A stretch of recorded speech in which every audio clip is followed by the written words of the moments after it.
सूरज, खरं तर पुण्याच्या अनुषंगाने मला हा प्रश्न विचारायचा आहे, कारण पुण्याच्या संदर्भात कोणतेही आरोप झाले की आधी सवाल विचारला जातो तो अजित पवार यांना. दमानिया यांच्या सुद्धा आरोपांनुसार बघायचं झालं तर सुपेकर हे अजित पवार यांच्या जवळचे तर नाहीत ना, अशी एक शंका येते, अशी एक शक्यता वर्तवली जाते. कुठलाही मात्र चौकशीशिवाय अजित पवार यांनी त्यांना क्लीन चिट आधीच देऊन टाकलेली होती. यामागची नेमकी काय कारण असावीत? चौकशी तर व्हायला पाहिजे ना, आणि ती चौकशी कुठपर्यंत पोहोचले याचं सुद्धा उत्तर अजित पवारांनी द्यायलाच पाहिजे.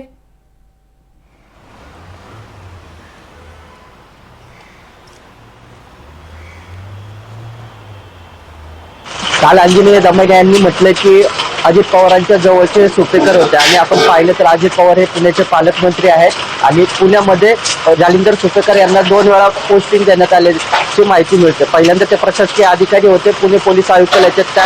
त्यांच्या प्रशासकीय आयुक्त ज्यावेळेस होते त्यावेळेसच मोठ्या प्रमाणावर पुण्यामध्ये शस्त्र परवान्यांचं देखील वाटप करण्यात आलं होतं. आणि ज्यावेळेस वैष्णव हगवणे हुंडाबळी प्रकरणामध्ये जालिंदर सुपेकर यांचं सुरुवातीला नाव समोर आलं. जालिंदर सुपेकर हे शशांक आणि सुशील हगवणे यांचे मामा आहेत, आणि या दोघांचे जे शस्त्र परवाने आहेत त्या शस्त्र परवान्यांच्या अर्जावरती सुद्धा जालिंदर सुपेकर यांची सही असल्याचं निदर्शनास आले.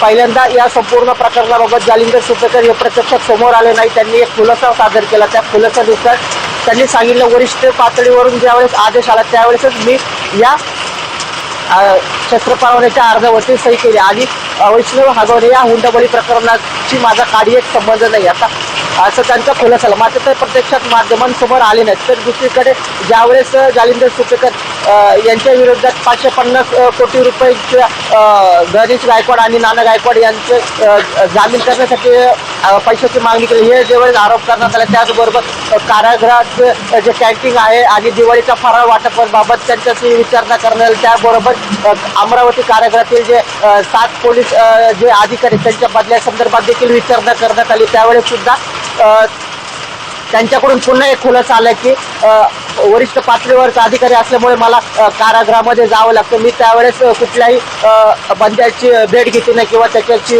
बातचीत केली नाही. मी त्यावेळेस केवळ कारागृहाची सुरक्षा, कारागृहाची स्वच्छता आणि बंद्यांच्या ज्या बाराकी असतात त्या वैद्यकीय तपासणी केली. या दरम्यान मी कुठल्याही बंद्यांना भेटलो नाही अशी सुद्धा त्यांनी खुलासाद्वारे माहिती दिली. त्याचबरोबर जे कुठल्याही वरिष्ठ पातळीवर अधिकाऱ्यांच्या सांगण्यावरून मी कुठल्याही जे अधिकारी त्यांच्या बदल्या केल्या नाही, त्यांच्या कामामध्ये कसूर असल्यामुळे त्यांच्या बदल्या करण्यात आली असल्याची माहिती सुद्धा त्यांनी दिली.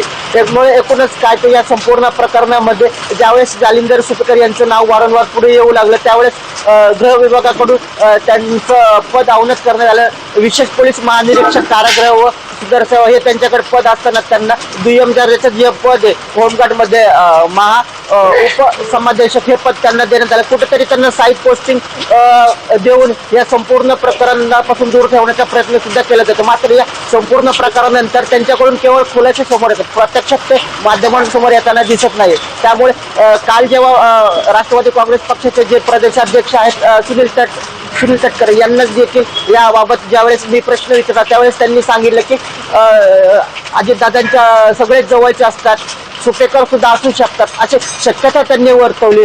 आणि अजितदादा कुठलेही जे अशा प्रकारचे जे अधिकारी असतील किंवा त्यांचे पदाधिकारी असतील, कार्यकर्ते असतील, चुकीचे काम करतात त्यांना पाठीची कदच घाली नाही, त्यांच्यावरती कारवाई केली जाईल असं देखील सुनील तटकरे यांनी म्हटलं. त्यामुळे एकूणच काय आता या संपूर्ण प्रकरणानंतर जालिंदर सुपेकर यांच्या बाबत सरकार काय भूमिका घेतं हे पाहणं देखील महत्त्वाचं असणार आहे. ऋतुजा.